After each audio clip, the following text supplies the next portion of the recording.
Peneliti ilmuwan Kristen terkemuka di dunia, Herbert Armstrong, dalam bukunya yang berjudul The Plain Truth About Christmas mengatakan, Santa Claus bukan ajaran yang berasal dari paganisme, tetapi juga bukan ajaran Kristen. Sinterklas ini adalah ciptaan seorang pastor yang bernama Santo Nicholas yang hidup pada abad ke-4 Masehi. Armstrong mengatakan, Santo Nicholas adalah seorang pastor di Myra, Turki yang amat diagung-agungkan oleh orang-orang Yunani dan Latin setiap tanggal 6 Desember. Legenda ini berawal dari kebiasaannya yang suka memberikan hadiah secara sembunyi-sembunyi kepada 3 anak wanita miskin. Untuk melestarikan kebiasaan lama dengan memberikan hadiah secara tersembunyi itu, maka digabungkanlah ke dalam malam Natal. Akhirnya, terkaitlah antara hari Natal dan Santa Claus.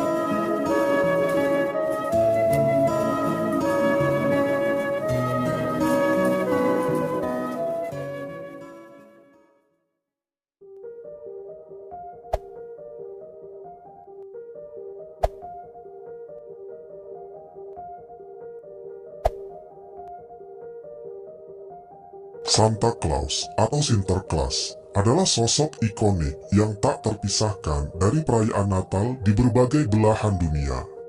Sosok ini memiliki beberapa kontroversi. Ada yang menganggapnya ia adalah sosok yang nyata yang pernah hidup di masa lalu. Ada pula yang mengatakannya bahwa ia adalah sosok hayalan. Jika melihat dari sudut pandang bahwa ia adalah sosok yang nyata, Santa Claus adalah seorang pendeta Nasrani yang bernama Nicholas, atau biasa dikenal sebagai Santo Nicholas. Nicholas berasal dari kota Demre yang dulunya bernama kota Myra. Myra saat itu berbahasa Yunani kuno, dan dia dikenal dengan nama Nicholas dari Myra. Kota kuno Myra saat ini merupakan salah satu wilayah di negara Turki modern. Menurut para ahli sejarah, legenda Santo Nicholas telah ada sejak abad ke-4 Masehi, atau sekitar tahun 343 Masehi. Artinya, ini terjadi ratusan tahun sebelum datangnya Islam. Nicholas adalah seorang penyebar agama Kristen di daerah tersebut. Dia terkenal karena kebaikan serta kemurahan hatinya. Santo Nicholas lahir pada tahun 270 Masehi di sebuah kota yang bernama Patara, yaitu kota di wilayah Lycia yang pada saat itu berada di bawah kekuasaan Kekaisaran Romawi. Beberapa sejarawan mengatakan bahwa ayah Nicholas merupakan orang keturunan Arab.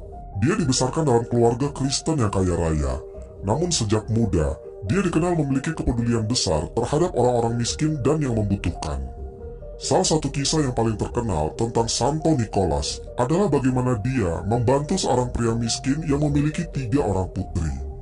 Pada saat itu, tradisi pernikahan mengharuskan keluarga mempelai wanita untuk memberikan mas kawin sebagai syarat pernikahan. Karena keluarga ini sangat miskin, mereka tidak mampu membeli mas kawin, dan akibatnya, ketiga putri tersebut terancam dijual menjadi budak atau hidup dalam kehinaan. Santo Nicholas yang mengetahui penderitaan keluarga ini, secara diam-diam melemparkan sekantong emas melalui jendela rumah mereka pada malam hari. Legenda mengatakan bahwa kantong emas tersebut jatuh ke dalam kaus kaki yang sedang digantung untuk dikeringkan di dekat perapian. Dengan bantuan dari Santo Nicholas tersebut, ketiga putri itu akhirnya bisa menikah dengan terhormat. Peristiwa ini kemudian menjadi salah satu alasan mengapa tradisi menggantung kaos kaki di dekat perapian pada malam Natal menjadi populer. Santo Nicholas juga dikenal sebagai pelindung anak-anak dan pelaut. Berbagai legenda menceritakan bagaimana ia menyelamatkan anak-anak dari bahaya dan membantu para pelaut yang terjebak dalam badai. Popularitasnya menyebar ke seluruh Eropa seiring dengan penyebaran agama Kristen. Setelah kematiannya pada tanggal 6 Desember, hari tersebut diperingati sebagai Hari Santo Nicholas dan dirayakan dengan berbagai tradisi pemberian hadiah kepada anak-anak. Pada abad pertengahan, tradisi perayaan Hari Santo Nicolas mulai menyebar luas di Eropa Barat. Di Belanda, dia dikenal dengan sebutan Sinterklaas, yang merupakan kependekan dari Sinter Nicolas. Pada malam 5 Desember, anak-anak di Belanda menaruh sepatu mereka di dekat perapian atau di depan pintu rumah, berharap bahwa Sinterklaas akan datang dan mengisinya dengan hadiah kecil, permen atau koin. Jika anak-anak berperilaku buruk selama setahun, mereka akan menerima seikat ranting atau batu bara sebagai hukuman simbolis. Sinterklaas dalam tradisi ini digambarkan sebagai pria tua berjubah merah dengan topi, uskup, dan tongkat.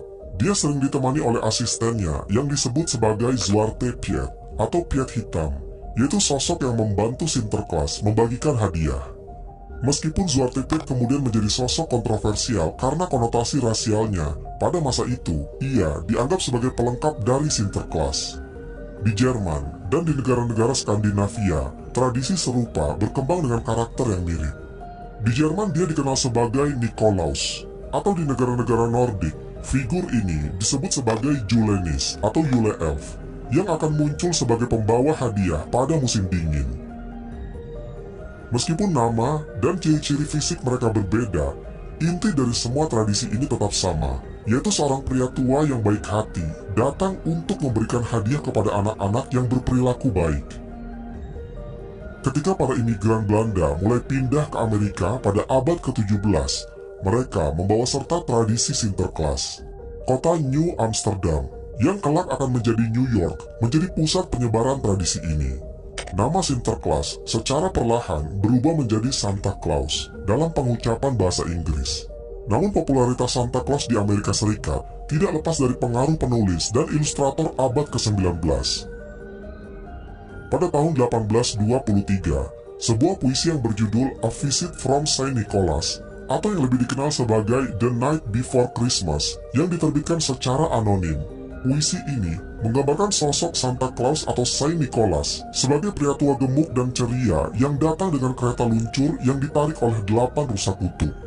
Santa Claus dalam puisi ini tidak lagi mengenakan jubah uskup, melainkan pakaian berbulu yang praktis untuk musim dingin. Padahal menurut Nevzat Shevik, seorang arkeolog terkenal yang meneliti peradaban kuno Kristen, mengatakan bahwa Santa Claus alias Nicholas adalah sosok pria berbadan tegap dengan baju rompi dan celana kain yang digulung hingga ke lututnya. Nicholas adalah pendeta Kristen yang menghancurkan kuil-kuil pagan, yang menghancurkan sistem penyembahan kepada dewa-dewa dan berhala. Pada tahun 1863, kartunis terkenal Thomas Nast mulai membuat ilustrasi Santa Claus untuk majalah Harper's Weekly. Gambar-gambar Nast membantu citra Santa Claus modern sebagai pria tua berjanggut putih, berpakaian merah dengan ikat pinggang hitam, dan membawa karung yang berisi hadiah. Nast juga memperkenalkan konsep bahwa Santa Claus tinggal di kutub utara dan memiliki bengkel di mana para kurcaci membantunya membuat mainan untuk anak-anak. Lihatlah bagaimana sosok legendaris ini terdistorsi begitu jauhnya. Nicholas tentu bukan seorang yang tinggal di kutub bersama kurcaci. Makamnya yang ramai dikunjungi orang di Demre, Turki, membuktikan bahwa Santa Claus atau Santo Nicholas adalah orang yang pernah hidup dan meninggal di Turki. Sulaiman Topçu, wali kota Demre, mengatakan, Santa Claus yang kalian lihat sekarang adalah ciptaan Amerika. Makam aslinya ada di kota ini. Setiap bulan Desember, kota Demre berubah menjadi ramai. Ratusan ribu turis datang ke sini, ingin berziarah ke gereja maupun ke makam asli Santo Nicholas. Padahal warga kota Demre sekarang mayoritas memeluk agama Islam. Di Demre, ketika waktu sholat, suara azan bergema di mana-mana dari menara masjid yang sangat banyak. Lucunya, tidak ada yang merayakan Natal di kota ini, kota di mana lahirnya sosok legendaris Santo Nicholas atau Santa Claus. Di dalam legenda Jerman, ada sosok lain yang berkaitan dengan Sinterklaas yang bernama Krampus. Krampus diciptakan dari sisi gelap Santo Nicholas yang baik hati. Krampus adalah sosok kebalikan dari Santo Nicholas. Dia akan memukuli anak-anak yang jahat, memasukkan mereka ke dalam karung, dan membawa mereka pergi ke sarangnya. Menurut cerita rakyat, Krampus konon muncul di kota-kota pada malam tanggal 5 Desember yang dikenal sebagai Krampusnacht atau Malam Krampus. Keesokan harinya, yaitu pada tanggal 6 Desember, adalah hari Santo Nicholas.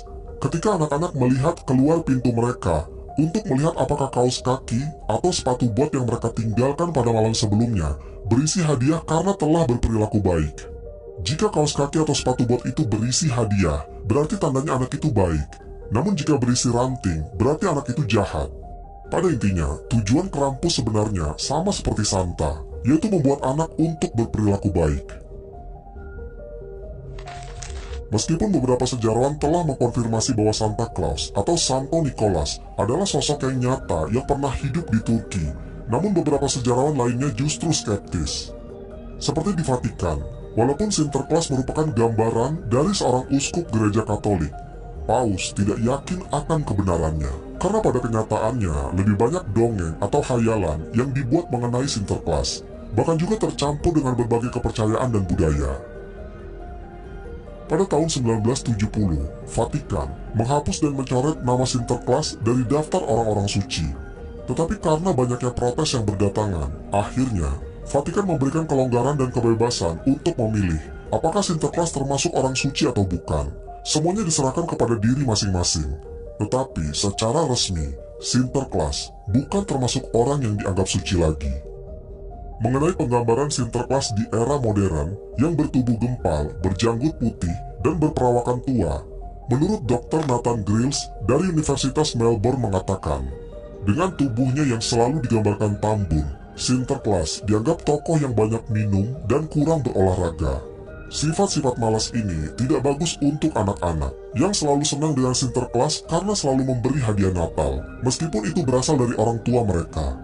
Dengan penampilannya seperti ini, Grills meyakini bahwa Sinterklaas kemungkinan telah menjadi figur paling populer dan kini sering dimanfaatkan sebagai alat pemasaran berbagai produk, termasuk makanan cepat saji hingga minuman keras. Peneliti ilmuwan Kristen terkemuka di dunia, Herbert Armstrong, dalam bukunya yang berjudul The Plain Truth About Christmas, mengatakan, Santa Claus bukan ajaran yang berasal dari paganisme, tetapi juga bukan ajaran Kristen. Sinterklaas ini adalah ciptaan seorang pastor yang bernama Santo Nicholas yang hidup pada abad ke-4 Masehi. Armstrong mengatakan, Santo Nicholas adalah seorang pastor di Myra, Turki, yang amat diagung-agungkan oleh orang-orang Yunani dan Latin setiap tanggal 6 Desember. Legenda ini berawal dari kebiasaannya yang suka memberikan hadiah secara sembunyi-sembunyi kepada 3 anak wanita miskin. Untuk melestarikan kebiasaan lama dengan memberikan hadiah secara tersembunyi itu, maka digabungkanlah ke dalam malam Natal. Akhirnya, terkaitlah antara hari Natal dan Santa Claus. Ini sungguh merupakan kejanggalan. Orang tua menghukum anaknya karena berkata bohong. Tetapi saat menjelang Natal, orang tua membohongi anak-anak dengan cerita Santa Claus yang memberikan hadiah di saat mereka tidur. Bukankah ini suatu keanehan? Ketika anak-anak menginjak dewasa dan mulai mengenal kebenaran, pasti akan beranggapan bahwa Tuhan hanyalah mitos atau dongeng belaka. Dengan cara ini, tidak sedikit orang yang merasa tertipu, dan mereka pun akhirnya akan mengatakan, "Iya, saya akan membongkar pula tentang mitos Yesus Kristus." Dalam penutup tulisannya tentang Sinterklaas, Herbert Armstrong menyimpulkan bahwa perayaan Natal adalah tradisi penyembah berhala, warisan Babilonia ribuan tahun yang lalu. Wallahu a'lam bishawab. Semoga kisah ini bermanfaat. Lebih dan kurangnya mohon dimaafkan. Yang benar datangnya dari Allah Subhanahu wa Ta'ala. Khilaf atau keliru itu datangnya dari saya pribadi sebagai manusia biasa.